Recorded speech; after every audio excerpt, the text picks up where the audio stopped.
பல சித்தர்கள் எல்லாம் தேடி தேடி சென்று ஒரு இடத்தை அடைந்து அங்கு இருக்கின்ற சிவனை உணர்ந்தார்கள் என்றால் அதுதான் திருவண்ணாமலை. தமிழகத்தின் உண்மையான வரலாற்றுச் சின்னங்களை தன் மடியில் ஏந்தியபடி கிழக்கு தொடர்ச்சி மலையின் வளமான மடியில் கல்வராயன் மற்றும் ஜவ்வாது மலைப்பகுதியின் கிழக்கே பரந்து விரிந்திருக்கிறது இந்த வரலாற்று சிறப்புமிக்க தென்பெண்ணையாறு, செய்யாறு, கமண்டல நாகநதி மற்றும் பாலாறு. இந்த புனித நதிகளுடைய கரையோரங்களில் தொல்லியல் ஆதாரங்கள் புதைந்து கிடக்கின்றன.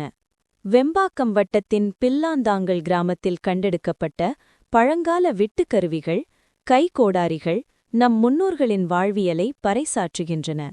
ஜவ்வாது மலைத்தொடரில் உள்ள பல கிராமங்களில் 4000 ஆண்டுகளுக்கு முற்பட்ட புதிய கற்கால கருவிகள் கண்டெடுக்கப்பட்டுள்ளன. மனிதன் நாடோடி வாழ்க்கையிலிருந்து வேளாண்மைக்கு மாறிய காலத்தின் சாட்சிகள் இதுவாக இருக்கின்றன.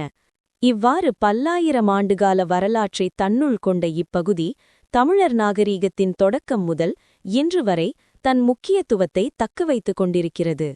அந்த மண்ணு இருக்கும் இடம்தான் திருவண்ணாமலை. பஞ்சபூதங்களில் நம்மை பிரமிக்க வைக்கும் தன்மை நெருப்பிற்கு உண்டு. சூரியனின் நெருப்புதான் பல கோடி கிலோமீட்டர்கள் கடந்து வந்து நம் பூமியை செழிப்பாக வைத்திருக்கிறது. முதலில் நெருப்பைக் கண்டது மனிதன். பயந்து போன பின்னர் அந்த பயத்தை பணிவோடு வணங்க ஆரம்பித்தான். நெருப்பின் அவசியத்தை உணர்ந்து ஒவ்வொரு மனிதருக்குள்ளே நெருப்பை புரிந்து கொண்டான். நம் உயிரோடு இருப்பதற்கு நமது உடலில் இருக்கும் நெருப்பு இல்லாமலிருந்தால் உயிரில்லை என்பதை அறிவியல் நமக்குள் எரியும். ஆக உயிர் கொடுக்கும் தன்மையும் எடுக்கும் தன்மையும் நெருப்பிற்கு இருக்கிறது. சித்தர்கள் சூட்சமமாக நெருப்பை பயன்படுத்தினார்கள். அதனால் அவர்கள் வாழ்ந்த பகுதி நம்மால் உணர முடியும். சித்தனுக்கே நெருப்பில் சக்தி இருந்தது. அண்ணான சிவனுக்கு அதே அளவு வலிமை, அதே அளவு ஆற்றல் இருக்க வேண்டும். அவ்வளவு ஆற்றலும் வலிமையும் கொண்ட இடம்தான் திருவண்ணாமலை. பிரபஞ்சம் தோன்றிய காலத்திலிருந்தே இந்த மலை இருக்கிறது என புராணங்கள் சொல்கின்றன. ஆய்வாளர்கள் கூறுகின்றனர் இது 260 கோடி வருட பழமையானது. நெருப்பு மலையாகவும் மாணிக்க மலையாகவும் பொன்மலையாகவும் இப்பொழுது கல்மலையாகவும் இந்த மலை இருக்கிறது. மலையில் காந்த சக்தி இருப்பதாக வரலாற்றாய்வாளர்கள் கண்டறிந்திருக்கிறார்கள். பால் பிரிட்டன் என்ற ஆய்வாளர் லெமோரியா நூலில் இந்த திருவண்ணாமலை பற்றி கூறியுள்ளார். திருவண்ணாமலை என்ற பெயரில் தத்துவமும் பொருளும் உள்ளதை நாம் புரிந்து கொள்ள வேண்டும். நெருங்கி செல்ல முடியாத அண்ணா என்கிற அர்த்தம் உயர்ந்த பொருளையும் கொண்டது.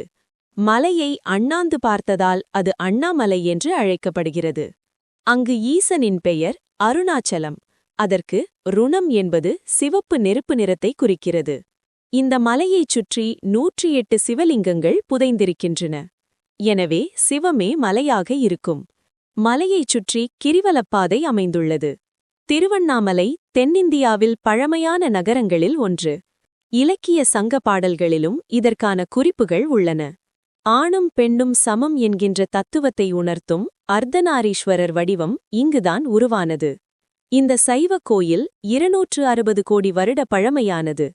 ஒவ்வொரு காலகட்டத்திலும் அரசர்கள் கட்டிய கோவில்கள் சுமார் 1000 ஆண்டுகள் வரலாறு கொண்டுள்ளது. கார்த்திகை தீப விழா திருவண்ணாமலையில் சிறப்பாக கொண்டாடப்படும். இந்த தீபம் நமது முன்னோர்களின் அறிவியலையும் வரலாற்றையும் குறிக்கிறது. கார்த்திகை மாதத்தில் வெளிச்சம் குறைவதால் அதிக விளக்கு ஏற்ற வேண்டும். திருமூலர் சொன்ன பாடல் கூறுகிறது, விளக்கின் வெளிச்சத்தில் நம்முள் உள்ள ஞான பரத்தை தூண்டி சிவ ஒளிக்குள் வீழ்க்கும்போது சகலத்தை வெளிக்கொள்ள முடியும். கார்த்திகை தீப திருநாளில் ஒரு தீபம் ஏற்றி மேலும் 5 தீபங்கள் ஏற்றி ஒன்றாக்கி வழிபாடு செய்யப்படுகின்றது. இதன் தத்துவம் பரம்பொருளான சிவன் பல வடிவங்களில் அருள்கிறார் என்பதாகும். தீபாவளியை விட கார்த்திகை தீபம்தான் தமிழருடைய உண்மையான தீப ஒளிநாள். நம்முடைய முன்னோர்கள் வழியாக நெருப்பு, ஒளி, அறிவியலும் சேர்ந்து திருவண்ணாமலையில் வழிபாடு நடைபெற்று வருகிறது. நெருப்பு என்பது நம்முள் உள்ள குண்டலினியம். நீர் என்பது நம்முள் உள்ள இரத்தம். இதனை உணர்ந்தவர் ஜோதி வடிவான இறைவனுடன் யோக நிலை பெற முடியும் என்கிறார் சிவவாக்கியர். இதுபோன்ற பல வரலாற்று நிகழ்வுகளையும் தமிழ் பெருமைகளையும் தெரிந்து கொள்ள மிஸ்டிக் மந்தர்ஸ் யூடியூப் சேனலை சப்ஸ்கிரைப் செய்து பெல் அழுத்துங்கள்.